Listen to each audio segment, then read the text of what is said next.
Welcome to Real Clear Politics on Sirius XM for Tuesday, July 22nd. I'm Andrew Walworth, and joining me are Real Clear Politics President and co-founder Tom Bevan and Washington Bureau Chief Carl Cannon. So yesterday, Hunter Biden was featured in this 3-hour interview on the YouTube program Channel 5 with Andrew Callahan, and he made some news about his father's debate performance, as well as a bunch of other stuff.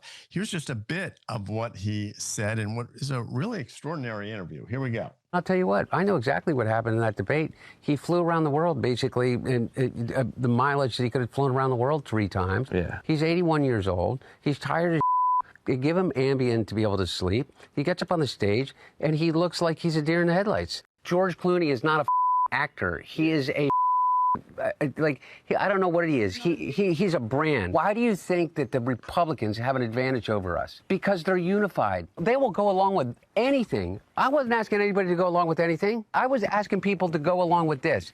The most successful administration in my lifetime. So, Tom, that's just a little bit. It was pretty, a lot of bleeps. What do you make of the interview? What's going on? And is this helpful to the legacy of the Biden presidency? No, I don't believe that it is. And remember, I mean, in the final days, Joe Biden is hunkered down, and this guy, Hunter Biden, is in the inner circle. He's the one, you know, we know from some of the reporting in some of these books, he had as much or more influence on his father than anyone in those final days. And this is the guy who's making a lot of crucial decisions for that campaign and for all we know on policy matters. So, and he comes across as bitter, at times unhinged, you know, arrogant, entitled. I mean, this whole, you know, he rips on Clooney, he rips on all these people. This is the guy who is not in jail because his dad gave him a blanket pardon for 15 years.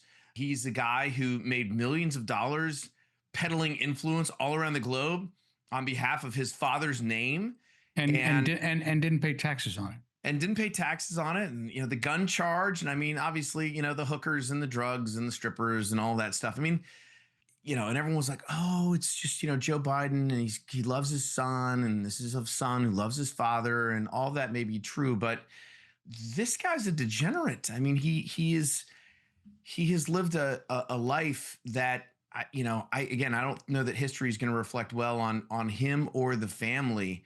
And for him to pop up now and just go off is obviously, it's great news for Trump because it puts all the focus back on Joe Biden, right? Trump's struggling, Epstein and all this stuff. And here comes Hunter Biden with a 3-hour interview that just blows up the internet. And so I guess if you're a Republican, it's great news because now the Democrats are all talking, everybody's talking about Hunter Biden again. Carl, what do you make of the Ambien story? Because that's pretty interesting. What he's saying is that the president was on Ambien, and that's why he performed so badly during the debate. Well, he's lying about that. The president, if you'll recall, he went to D-Day celebration, June 6th, then there was a G7 meeting. He was back in this country by June 12th. He went to Los Angeles for a fundraiser, came back. He had stopped traveling 10 or 11 days before the debate. He wasn't on Ambien. He was at Camp David preparing for the debate. They told us this at the time. So, you know, Hunter Biden, despite all the things Tom said, and I agree with all of them, he's just also not telling the truth about that. And apparently isn't telling the truth to himself. You know, it got no coverage in the mainstream media, but this guy was kicked out, Hunter Biden, of a swingers club. That's where people go to have free sex. And I think we know what a swingers club is, but thank you. Not all of our listeners do. We have Andy does. Well, Andy, yeah, he picked right up on that, didn't he, Tom? But I didn't know how can you be so obnoxious to get kicked out of a swingers club? Well, if you watch this interview now, you know. So this actually solved one riddle I had. Well, just to switch topics here, Rahm Emmanuel was on the Megyn Kelly show yesterday. It sort of gave his own post-mortem on the Democrats, talked about what he brings to the table as a candidate. Here's a little bit of what he had to say. There are 3 qualities a president and a presidential candidate have to project: strength, confidence, and optimism. Nobody, if you look at history, Kennedy versus Nixon, just go through it, we never nominate the weaker or the more indecisive or the less optimistic. just full blown. Second, and then that's on a comparative basis. And second, winning is important. And I do think there's a currency in our party, and this is my theory of the case at least, where both candor, authenticity, and strength have a currency and have a blame. I kind of say that, and then there was an article the other day, and I forgot what paper it was, either the Washington Post or Politico, that said Democrats were studying authenticity. Well, you can't study authenticity, right? Either. That's like such a kind of like, what's wrong? You can't manufacture your authenticity. You either are who you are or you're not, and I'm comfortable with who I am. So, Carl, showing a lot of ankle there. Sounds like he's running. And is he the answer for the Democrats? Well, it wasn't Rahm Emmanuel, but it was a person in the administration who worked closely with Rahm when he was working for Bill Clinton, who was talking about Clinton biting his lip and being empathetic to people, and said, if you can't fake authenticity, what can't you fake? And he was kidding, making fun of his. It was self-deprecating, but Rahm Emmanuel, he worked closely with Obama. He was a force in the House of Representatives. He ambassador to Japan. I've said this before. He was a liaison to the Capitol Hill for Clinton. I mean, he's got a very good resume. I left out Mayor of Chicago because Tom's going to talk about some police killing I never heard of. But is he too far right for the party? He's not too far right. He's a conventional liberal. Tom, what do you think? Too far right for the party? He might be. I mean, Megyn Kelly peppered him with questions about the trans stuff.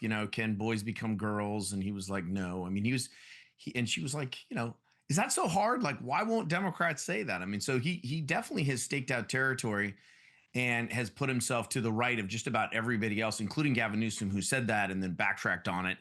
Look, Rahm is an interesting guy. He is sort of, has always had this persona of like the tough guy. And we all know the story about him, wrapping the fish in newspaper and sending it to one of his political enemies. And he's known for foul language and just being sort of a hard ass, which is ironic because he's not a big guy. And, he was a ballerina. But he is a ballet dancer. Ballet dancer. Sorry, searching for there, me. Tom. Sorry, yeah.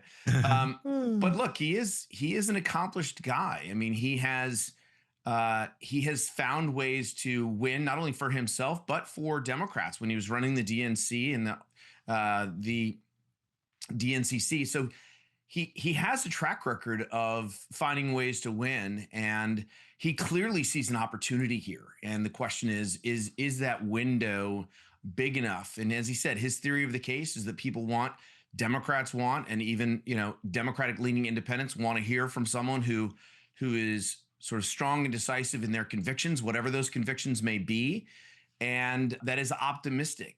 So I think in that sense, I wouldn't take him lightly if I was running. Can I ask you guys a question? But I don't know if he's going to be able to run the gauntlet in a Democratic primary where, the energy is all on the left right now. Quick question for both of you. Is Rahm really? I'm not convinced he's running for president. I think he's trying to talk sense to his party. Is there possible that he's just trying to lay out an argument? He said my theory of the case is, help somebody else run and try and just help the party by not running. I don't think so. I think he's running. Okay. But Tom, what do you think? You live in Chicago. I think he's an ambitious guy, and I think he's running, but and I think he probably thinks that he can win. But here's the thing about running for office these days, running for president is like, there's no bad news. It always he's a pretty young guy and he's done all these different jobs. And it's like, this could lead to a cabinet position. It could lead to vice president. It could lead to, talk show, whatever. I mean, the barrier for entry in the presidential races now is very, very low. And we've seen what happened with Pete Buttigieg and other folks. It's like Rahm's clearly got more stature than Buttigieg ever had. So in his mind, there's probably no downside. Even if he goes in the race and doesn't win it, it'll lead to something else for him. Yeah. Carl, I will amend my statement. Maybe he's not running because he hasn't started a podcast yet. And it seems to me, don't you have to do that if you're running for president? Well, and if Tom's right, maybe he's running to get a podcast. Yeah, right. Okay. Well, listen, and the other thing is, we should have him on our show. Well, exactly. And I think doing Megyn Kelly's show is a very interesting and intriguing choice by Rahm.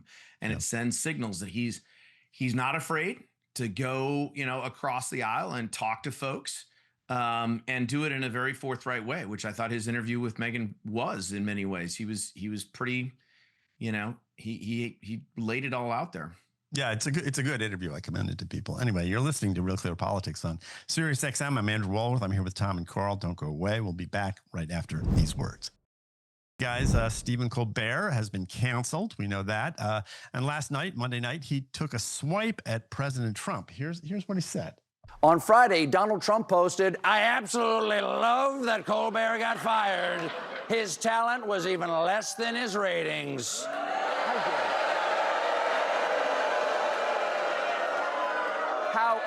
How dare you, sir? Would an untalented man be able to compose the following satirical witticism? Go yourself. Tom, I don't know.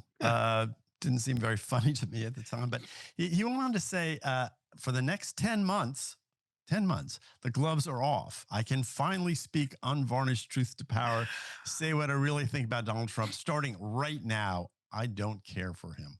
What do you make? You mean he hasn't been critical of Donald Trump for the previous 10 years or however long he's had that show? And isn't there a chill in the air, according to Brian Stelter? And isn't this an authoritarian move? Don't Democrats want to get to the bottom of why Stephen Colbert has been canceled, and yet will spend another 10 months and earn another $14 million being on air?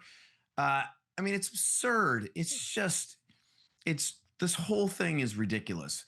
You can argue about why Stephen Colbert got canceled, whether it was his political views or he just wasn't funny, they were losing money, all of these things. But what you can't argue is that this is somehow a threat to democracy and, all this stuff. It's just total bullshit. And so Stephen Colbert, is now going to spend the next 14 months bashing Donald Trump, which is exactly what he's been doing for the previous few years. And, and then it'll be done. Carl, I will say that the idea, I think that if they were canceling him, they would just get rid of him and put a new person in the chair, which is what they do with late night shows all the time. But they're canceling the entire franchise. I mean, they're getting rid of the late night show entirely, which makes me think maybe it is a business decision. Well, Keith Olbermann, who's no friend of Trump's, said he thought it was ridiculous to think that he was canceled because he criticized Trump. And he knows a lot about television. A very left-wing guy and very partisan guy, but he made the point you make, Andy. It's a business decision. I've seen reporting, I don't know if it's true, it's preliminary, that there's a couple of hundred people on that staff, and that the show is actually losing a lot of money. His salary was excessive, and if it wasn't even, it's hard for these advertisers don't want to be on late night TV, and partly because it's so partisan, partly because the ratings are much lower than they used to be. I assume it's a business decision, but if I own the network, and this guy then decided he's not going to be a comedian anymore, but he's just going to be a partisan hack railing against Trump and against his own network, I might move up the timetable. Yeah. Well, that'll be interesting to see if he makes it through 10 months. Are you saying, Carl, that he hasn't been a unfunny partisan hack for the last few years? I mean, his show. No, that I'm on record saying I don't find it funny, and he's completely partisan. But if you add to the mix, now he's going to actually criticize his own bosses, the people paying those, signing those paychecks. Maybe 10 months could turn into 2 months. I don't know. I'm not giving anybody any advice. But if any of people who work for me at Real Clear Politics and are listening to this podcast, if you go on the air and criticize Tom Bevan or John McIntyre or Andy Walworth, you will probably be Carl fired. will drop the authoritarian hammer on you. You can criticize me; I can handle it. But you don't. We will be living in a fascist dictatorship really quick. Or since Tom's already used the word once, there's an old dictum that's more applicable. You don't shit where you eat. Yeah. Well, Emily Jashinsky, who is a friend of the show, is on occasionally with us and has her own show now, one of many of her shows that she's had. I was listening to her because she's a great media critic. And she pointed out that, you go from this monoculture to sort of micro-targeting audiences. And that's basically what Colbert did and what makes him different than Johnny Carson or the guys who came before. Basically he was playing to a smaller and smaller audience, and you cannot run a micro-targeted media property and expect it to be paid for as if it's, from the old days. And that's basically, I think, sort of what happened here. The other thing she pointed out which I thought was interesting, is that Colbert apparently doesn't do very well on social media and on YouTube, the clips and that sort of thing, at least compared to other late night shows. So he wasn't even sort of performing as you would expect a micro targeted program to perform in today's media environment, where these sort of YouTube clips and stuff are just as important as the show itself. Tom? Yeah, I mean, you think back. I mean, look, maybe I don't know if I buy the idea. Look, I know network television is in trouble, and certainly late night itself is not what it used to be. So I stipulate that. But is it dead? Is it over? I don't know. I mean, I kind of maybe we're so partisan that and so tribal that you will never find another Johnny Carson who can go on TV and play to a broad audience and be sort of apolitical as Johnny was, and Jay Leno back in the day. Maybe because everybody now is excessively partisan and they're all left wing, and so you've got on the other side you've got Greg Gutfeld, who's leading them all in the ratings, by the way. Yeah. So I would love to believe that there's still an opportunity for someone who's really funny and who's apolitical to have a show and get a large audience. But maybe that's just not the reality that we're living in. Well, Carl, we're talking about the media a lot today, and one of the media stories that caught my eye was this idea that it's the Wall Street Journal, which is being barred from this trip that Donald Trump is taking to Scotland, and they say that it's because of their fake news reporting on the Jeffrey Epstein case. White House is very upfront about why they're doing this. White House Correspondents Association is fired back. What do you make of the exchange? Yeah, well, the President's Association said that this is a challenge to the First Amendment. Well, that's not right. That's not what this is. But it's certainly petty and, in my view, probably counterproductive. Those pool assignments aren't doled out as perks. There's a rotation. We sign up. The organizations go at great cost to themselves to cover the President of the United States when he's in foreign soil, and in United States trips too. Obviously, well, it's obvious to me that the White House, they shouldn't be doing this, and somebody in that communications office ought to tell Trump that's a bad idea.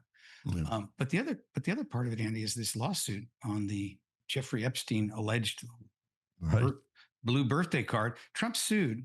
He sued them and said flatly in his court filings, anybody can call it and read it. It's a very short, that this thing doesn't exist, and that they acted maliciously. And he sued him for, I think, like $10 billion. Now, I don't know the status of that. I'm not in on the reporting that, but I have to say, if Trump is not telling the truth about that, if there is this document and it says what the White House and what the Wall Street Journal said it says, I think that's a problem for him. I'm a little surprised he did this. He's vehement about it. He sued them. He said this does not exist. He never signed it, and we'll see. I think something's going to happen, and either Wall Street Journal is going to be harmed, or I think the president's reputation is going to be harmed. Yeah, Tom, it does seem like it's a binary thing. Either this thing exists or it doesn't exist. I don't know how Trump would know that it doesn't exist. If he had said it was a fake, we could sort of deal with that. But real quick, Andy, remember what Alan Dershowitz said, and he's also named in this. He said, I don't know if I did that, and I don't remember. He said, he didn't remember it, but he didn't say it doesn't exist. He said, well, I don't remember that. And if I wrote something, I don't remember what I wrote. Yeah. Trump could have said that, but that's not what he said. It is interesting that the Wall Street Journal didn't produce this document for people in their original reporting. I don't know why they didn't do that. And the critics have said, well, they didn't do a handwriting analysis. How do they know it was actually, how did they verify it was actually Donald Trump and not a forgery or whatever? So there are questions about this story that I think need to be answered. But to your original point, Andy, look, I've been doing this 25 years and was not involved in media journalism before starting Real Clear Politics. And while I loathe many aspects of the media industry and the journalism industry, it always gives me pause when Obama went after Fox News from the White House podium, and when the White House goes after news organizations, they may even deserve it. It's just, it does come across as petty. It turns them into martyrs, and as Carl said, in many cases, it turns out to be counterproductive. I understand the impulse. from the White House saying, look, you guys, this is this is a fake story and it was a malicious intent, and you need to pay a price for that. And they want to change. I think they're trying to get a change in behavior, but I'm not sure this is the way to go about it. I mean, maybe it's just the lawsuit might have done that in and of itself. We'll see how that works out. Yeah. There's one other aspect to this story, which I enjoy, Carl, and that's they brought back the word bawdy. Right? I mean, that's a word that you haven't heard lately, but it's a bawdy birthday card. I think that's wonderful. Anyway, you're listening to Real Clear Politics on Sirius XM. I'm Andrew Walworth. I'm here with Tom and Carl. Don't go away. We'll be back with more right after these words. Welcome back to the show. I'm Carl Cannon, Washington Bureau Chief. You're listening to us on RCP radio, well, really Sirius XM radio, or maybe on our podcast. Joined now by Aaron Mate, a RealClearInvestigations reporter, a terrific investigative reporter from California. As a story, it was on RealClearInvestigations, but we put it as a lead story on RealClearPolitics this morning. And the headline is Russiagate's architects suppress doubts to peddle false claim. It's another look at these original investigations that led to Robert Mueller, John Durham investigations, Senate reports, Trump impeachment, all kinds of stuff flowed out of it.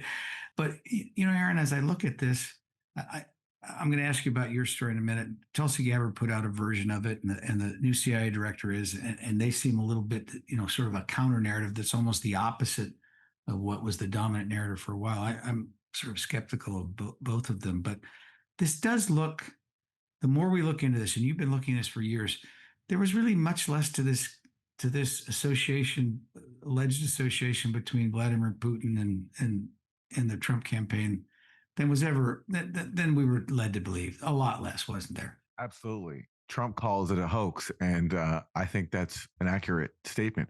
Now, really, absolutely. I mean, we know by now that the collusion aspect was completely baseless. There was nothing there. I mean, nobody defends that anymore. The collusion angle of this, the basis for the investigation, which the FBI claimed was a tip about George Papadopoulos, a low-level campaign volunteer, that appears to be, by all accounts, just an excuse to cover up the real predicate for the investigation, which looks to be the Steele dossier, which is funded by Hillary Clinton, a collection of debunked conspiracy theories. But regardless, nobody defends the notion anymore that there was some sort of high-level conspiracy between Trump's campaign and Russia, which was the basis for the FBI's investigation and the Mueller probe. But the enduring allegation has been what Mueller described as a sweeping and systematic Russian interference campaign on Trump's behalf to put Trump in office and defeat Hillary Clinton.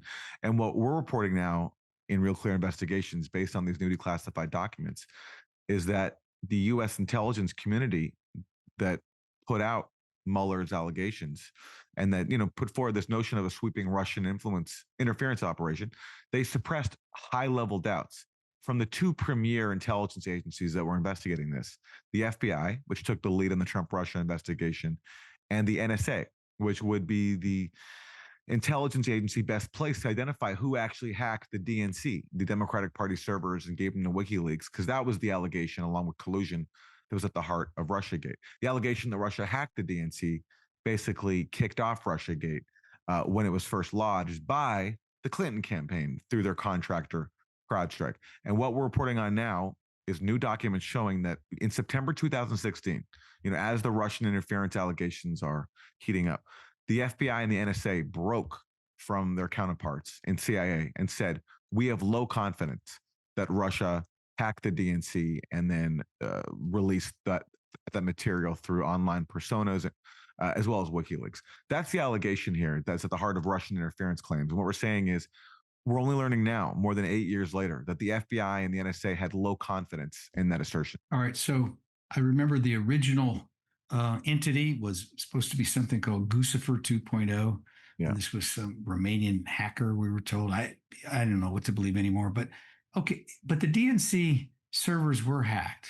So if Russia didn't do it, who did it? Well, the point that someone like Julian Assange has made, who, by the way, was never interviewed by Robert Mueller or any other U.S. investigator, he said that, it's quite possible that foreign states, including Russia, were hacked into the Democratic Party servers. But that doesn't necessarily mean that they were the ones that were responsible for exfiltrating that information, giving it to WikiLeaks, and being responsible for being made public. Because espionage, cyber meddling happens all the time. It doesn't necessarily mean that that leads to exfiltration. And there's so much evidence now that U.S. officials, along with this low confidence dissent we're just learning about now from the NSA and FBI, didn't have the evidence that these alleged Russian hackers that were in the DNC actually took anything. And we know that, for example, from CrowdStrike, which was the firm working for Hillary Clinton, which was the first entity to accuse Russia of hacking the DNC. And CrowdStrike's president, Sean Henry, admitted in congressional testimony that also was buried for years, that CrowdStrike had no evidence that alleged Russian hackers actually exfiltrated anything from the servers. So basically, they had no evidence that if Russian hackers, if they were in the DNC, actually took anything out. And, right, but there was stuff that got out because it was leaked to the press, and we found out very interesting tidbits, like the DNC had placed a mole in Bernie Sanders' campaign. That, presumably they were trying to steer things to Clinton. There were little tidbits like that. Nothing, no criminal behavior, but not great behavior. John Podesta, some of his emails were leaked. And, it didn't make the Democrats look great. Yeah. It made some of the Bernie Sanders people angry, and justifiably, because the DNC is supposed to be neutral in an open election like that. But so how did WikiLeaks get this information? If Russia didn't give them to them, who did? That's the question. And I think we've been prevented from getting a real answer because there was a narrative decided upon very early to blame Russia, even though the evidence for it wasn't there. So we have the suppression of this low confidence assessment from the FBI and the NSA. That's in September. Then a few weeks later, the Obama administration still puts out on October 7th a statement saying that the U.S. intelligence community is confident that Russia was behind the hack and release of the Democratic Party emails.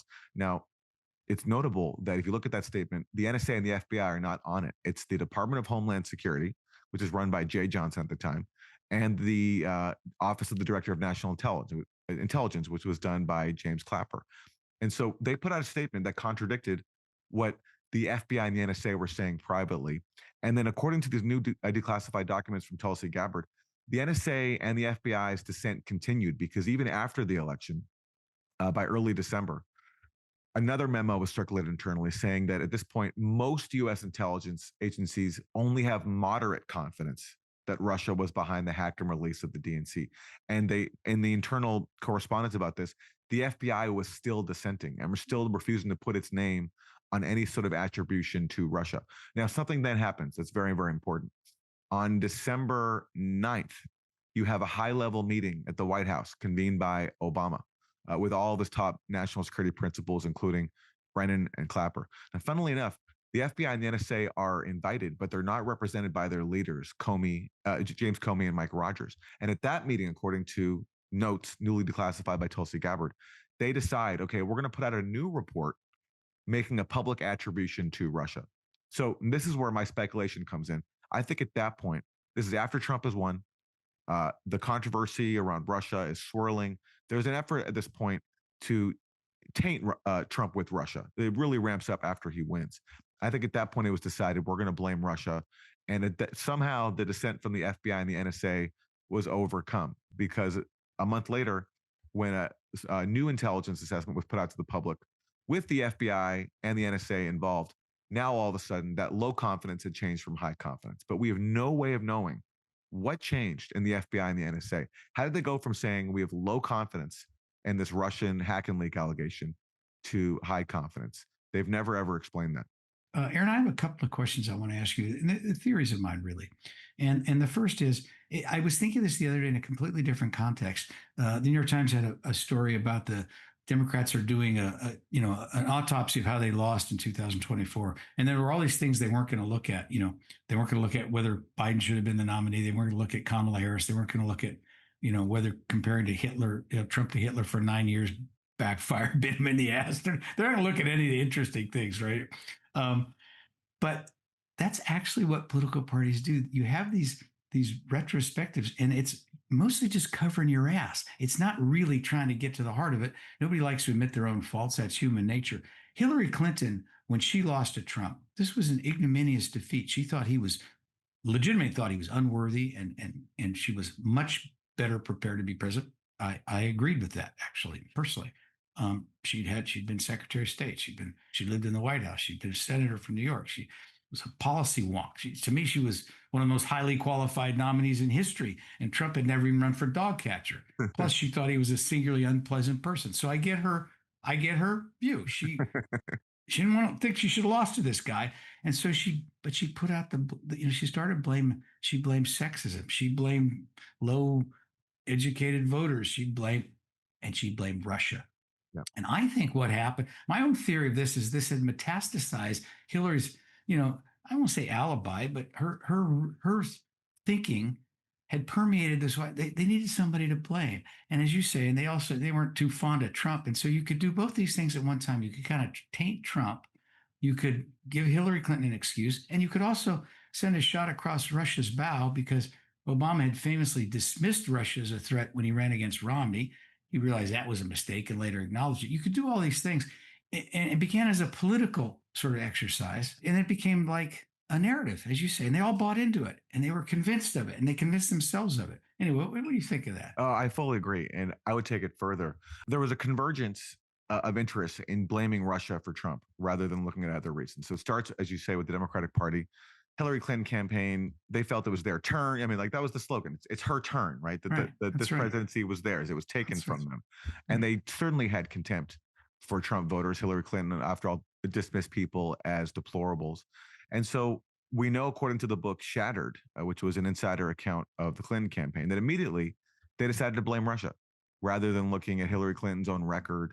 Oh, would you know that started as early as the convention? Do you remember Trump said that it was about the emails? And he said maybe Russia can release them. Trump had this line. They were already sort of putting that in the water stream beforehand. Well, yeah. In fact, one of the things we learned in the first Trump term, when it comes to disclosures about Russiagate, was that John Ratcliffe, he declassified notes from John Brennan, the director of the CIA, who in July of 2016, just as the Russia investigation is beginning, he wrote that U.S. intelligence had picked up Russian intelligence, becoming aware of a supposed plot from Hillary Clinton to tie Trump to Russia. And Brennan warned Obama about this. And even then in September, sent a criminal referral to the FBI saying that you should be aware of this, that we have intelligence that Russia is aware of some sort of Clinton plot to frame Trump as in cahoots with Russia and Russia being involved in interference. Now, funnily enough, James Comey, in congressional testimony, he was asked about that referral. Hey, do you remember being told by the CIA that they have intelligence about a Clinton plot to tie Trump to Russia? And Comey said, doesn't ring any bells. Think about that. Hey, look, we got one more minute. I want to ask you the last question, because we talked about this on our program earlier this week, on Monday. Tom Bevan and Andy Walworth and I talked about it. But if you're looking for who to blame for this mess, Republicans blame Democrats, Democrats blame the Russians. You're trying to sort it out and figure out exactly what happened. But I want to turn back the clock to December 9th, that meeting at the White House. And I'll tell you who I blame. I blame the media. And I'll tell you why. So immediately after that meeting, Obama said, we're going to change direction here. Go with me on this for a minute. Just assume Obama's acting in good faith. He really thinks Putin's out to do bad things. And he's a partisan Democrat, but he's not spinning a conspiracy. He's really trying to do it right within the parameters. And they start leaking this information right away. It starts leaking. The Washington Post, New York Times. What bothers me about it is that the media wasn't, and these leaks, this is leaking classified information. It's a crime, not for the Washington Post, New York Times, but for these people. And none of these people, and some of them are my friends, Aaron, expressed any skepticism at all. They accepted this narrative hook, line, and sinker. They're defending it to this day. Glenn Kessler did a fact check on Tulsi Gabbard this very day in the Washington Post. And God bless him, Glenn. I love Glenn Kessler, but these people, they were never skeptical of it. They bought in a way that they compromised themselves. And I think if they had been more skeptical and they had written about what was really going on and looked at the stuff you have looked at and Paul Sperry and just sort of been even-handed about it, you would have had it would have been much more difficult for the Democrats to spin this. And you might have even saved them from themselves. They would have pulled back a little bit. Anyway, 30 seconds. What do you think of that? I fully agree with you. There was no skepticism, especially on what was a conspiracy theory that Trump and Russia were in cahoots. Trump was being blackmailed. And there was no skepticism of that at all. There were fawning profiles written in, smart liberal journals like the New Yorker about Christopher Steele. What a wonderful, brave person he was. He tried to blow the whistle. I mean, it was a complete farce. I've also never seen anything like it. At least with Saddam Hussein and Iraq WMDs, you can understand why someone might buy into that, because Saddam Hussein was a pretty evil person. Okay. But this was a conspiracy theory, and the most mainstream conspiracy theory that I've ever seen. And there was no skepticism whatsoever. And yeah, on December 9th, the same day of that Obama meeting at the White House with his top principals, later on, the Washington Post publishes a story based on some sort of secret CIA assessment that Putin intervened in the election to help Trump. There was actually, as we newly confirmed with these documents, no such assessment. And well, I remember thinking that I read that story on the spot and thought it was very thin. All right, I'm going to leave you with this last bit of wisdom.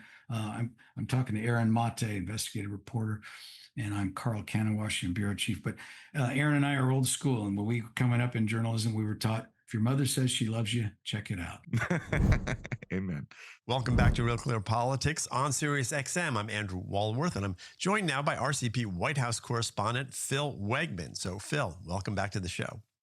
Thanks for having me, Andy. So you have this piece on the front page of RCP today about the new head of the Office of Personnel and Management, Scott Cooper. You sort of frame him as a kinder and gentler Elon Musk. So who is he, and what does his appointment say about the Trump administration going forward? Well, first of all, if we just back up a moment, if I came to Carl Cannon, our DC bureau chief, in any other year than 2025 and said that I wanted to spill 1,200 words of ink on the Office of Personnel and Management, I mean, that wouldn't happen. You can't think of a more boring agency. But like you sort of alluded to a second ago, because Elon Musk turned OPM into the ad hoc nerve center for Doge and was using really the HR department of the federal government to try and cut what he saw as $2 trillion worth of waste, fraud, and abuse. This really became the epicenter of controversy for the first 100 days of Donald Trump. It's where those infamous 5 things letters were sent. It's where the decision was sent out to fire, then rehire 400 nuclear scientists. I mean, a lot of the drama was right there at OPM. Now Scott Cooper comes in.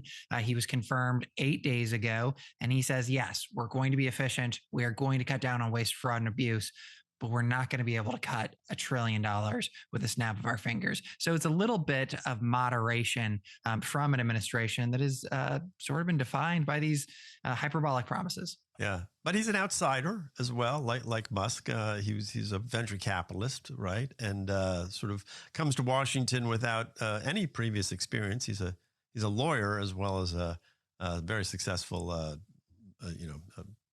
tech guy, basically. So he also, and you allude to it in his article. He's like, well, if they run me out of town, no big deal, right? Yeah, and that's one of the interesting wrinkles, because Cooper comes from this long line of business executives with zero government experience, not unlike President Trump, who arrive on the scene and say, look, we just need to do what is most efficient. We need to cut costs. And that makes sense in the private sector, and it also probably makes sense in government too. But you don't always have that type of executive power. There's laws and legislation and all sorts of regulations that you have to follow.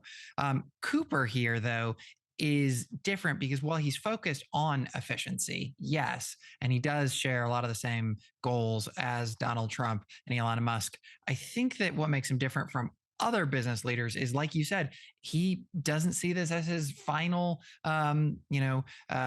job. I mean, he sees it as his final job in government, but he's not trying to reach higher office. For him, he's one and done. At least that's what he told all of us reporters when we met with him over at OPM yesterday. Yeah, but he still is going to cut people's jobs. I mean, you say in the article that he wants to treat federal employees more humanely. Which I guess we can all applaud, but at the same time, he's still looking to cut, what he considers waste, fraud, and abuse. I guess make it more efficient. That's right. So by the end of the year, OPM is going to be whittling its staff down from just over 4,000 to about 3,000. They have 1,200 contractors. So that's going to be halved. But what is notable here is that these reductions in force are not being done just through mass firings. Think about 100 or so actually were fired, but the rest were offered early retirements or were offered the opportunity to, take a bonus and then work elsewhere in the federal government. So it's not as, cold-hearted, one might say, as Elon Musk. But I think beyond just the reductions at OPM, what is notable here is Elon Musk used OPM sort of as a Doge conduit to try and get these other agencies to follow his lead. And he clashed with Scott Bessent at Treasury. He clashed with Marco Rubio. But now he's no longer in the administration. He's a former White House staffer. Cooper is saying, look, we want OPM to be so efficient and so well run that other agencies look to us as an example. And he said it's going to be through power of persuasion, which might be a little naive in Washington, D.C., but power of persuasion that we're going to win out in the end. And one of the things that he's going to be doing, a former Silicon Valley guy, is introducing AI to some of these, more basic tasks that OPM does as they make those staff reductions. And does this close a chapter on Doge? And I'm just wondering how Doge, because you're over in the White House a lot, how is Doge viewed at this point? I mean, with Elon Musk on the outs and at war now with Donald Trump, has that sort of just colored the entire effort and the whole idea of Doge, or is there still a feeling inside government, because Scott Bessent and people like that spoke very highly of the idea of cutting $1 trillion in waste, fraud, and abuse. That was sort of part of their plan. Is that still going to happen, or is Doge dead?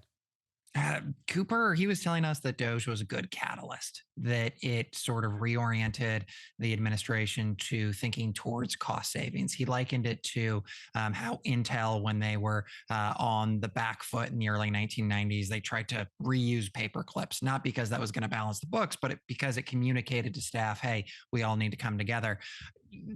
But Doge generally, I think that Doge sort of died the day that the Republican Congress advanced this multi-trillion-dollar spending package, which includes, tax breaks, certainly, but also some pork, like a little notice piece of appropriation there from the Texas Senate Republican coalition, which is going to pay $85 million to move the Discovery space shuttle from Washington, D.C. to Houston. So it's kind of difficult for this administration to say, oh, yeah, we're all about Doge. We're all about cutting waste, fraud, and abuse, and then greenlit this, $1 trillion budget buster. Yeah. All right.